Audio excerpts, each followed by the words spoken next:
Nous voilà à la troisième haie de ce parcours un peu long. Troisième motion de censure consécutive, sans compter la première, troisième 49.3, troisième motion de censure, pour doter notre pays des budgets dont il a besoin pour vivre.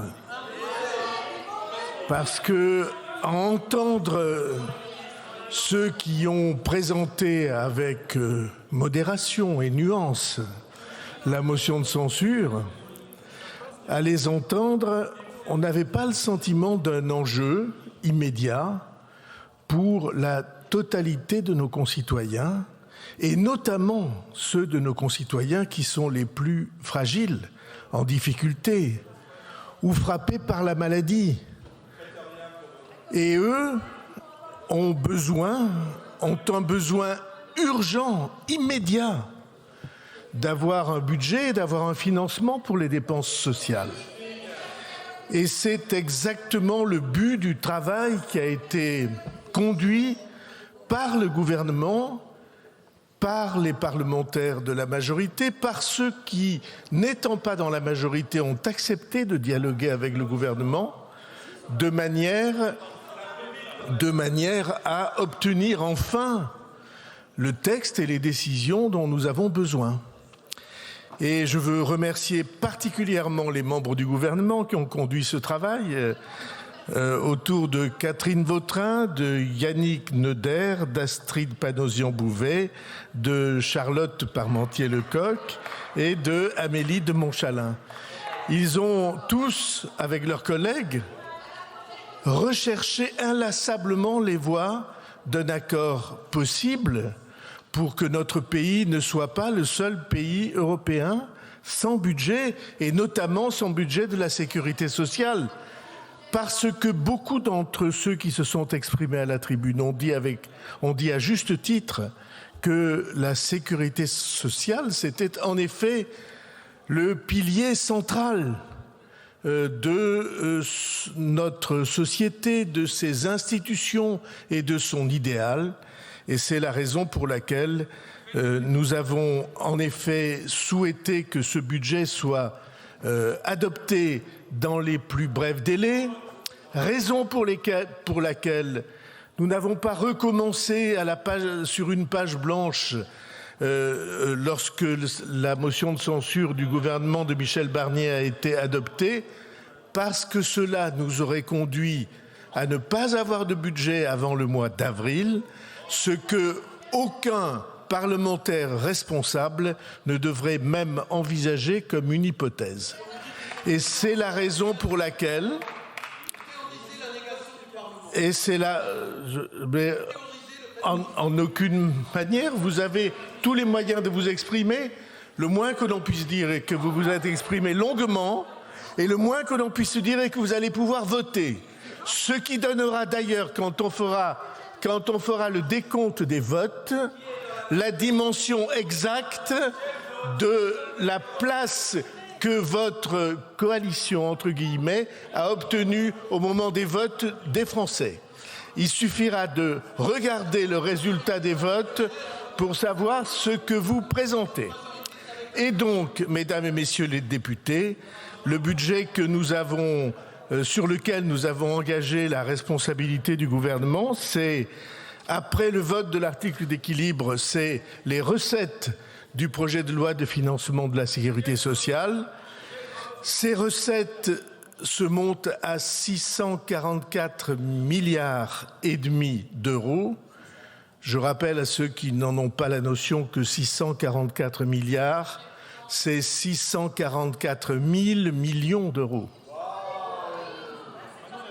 Je sais bien que beaucoup n'y croient pas, mais c'est de l'arithmétique élémentaire et je prétends que c'est une des sciences fondamentales avec lesquelles nous devrons vivre. Ce budget, ces recettes sont insuffisantes pour faire face aux dépenses, puisque les dépenses se montent à 666 milliards d'euros, et ce qui fait donc un déficit de l'ordre de 22 ou 23 milliards. considérable et en progression. Ce qui me permet de donner raison à tous ceux qui, à la tribune, se sont exprimés pour que nous ayons à l'avenir une vision différente, que nous puissions envisager des trajectoires qui soient des trajectoires autant que possible de retour à l'équilibre ou de recherche d'un équilibre chaque année amélioré au lieu d'être chaque année détérioré. Et ce travail, nous devons le commencer, je le dis avec certitude, dès le lendemain de l'adoption des budgets. Nous avons devant nous une tâche immense qui est de penser pour l'avenir des trajectoires budgétaires différentes de celles que nous avons connues jusqu'à maintenant. Les mesures nouvelles de ce budget, en quelques mots, c'est une nouvelle étape d'allègements généraux sur les bas salaires pour un montant de 1,6 milliard. Ensuite, une hausse des taxes sur les boissons sucrées qui, si la place du sucre ne baisse pas dans un certain nombre de boissons, se montera à 200 millions, une hausse des taxes sur les jeux de 200 millions et une imposition sur les attributions d'actions gratuites pour environ 500 millions d'euros. Ce sont des efforts considérables et ces efforts-là permettent que nous envisagions un effort important en matière de prévention, une politique, j'espère, déterminée contre la fraude, une meilleure mutualisation des informations entre les organismes de sécurité sociale, un élargissement du droit de communication aux organismes de recouvrement, notamment pour lutter contre le travail dissimulé. Comme ça a été dit plusieurs fois, le gouvernement n'a pas souhaité reprendre l'idée qui avait été proposée au Sénat d'une journée de solidarité parce que nous n'aimons pas l'idée du travail sans salaire, du travail gratuit, qui aurait pourtant procuré 1,8 milliard d'euros supplémentaires. Et cela exige aussi pour l'avenir que nous décidions de poser la question un jour du financement de l'autonomie et de la dépendance qui reste à ce jour non réglée. Pour des questions juridiques que, vous savez, en termes parlementaires, on appelle la règle de l'entonnoir, nous n'avons pas pu appliquer le prélèvement sur les complémentaires santé qui visait à compenser la hausse des tarifs de complémentaires santé liés au projet d'augmentation du ticket modérateur.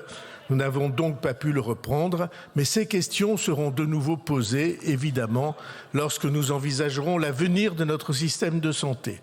Voilà la raison pour laquelle il fallait engager la responsabilité du gouvernement et la raison pour laquelle, nous le croyons, l'Assemblée n'adoptera pas cette motion de censure. Merci de votre attention. Merci beaucoup, Monsieur le Premier ministre. La discussion est close. Je vais maintenant mettre aux voix la motion de censure. On va écouter le scrutin est la annoncé présidente dans l'enceinte de l'Assemblée nationale. Je rappelle que seuls les députés favorables à la motion de censure participent au scrutin et que le vote se déroule dans les salles voisines de l'hémicycle. Le scrutin va donc être ouvert pour 20 minutes. Il sera clos à 16h12. La séance est suspendue.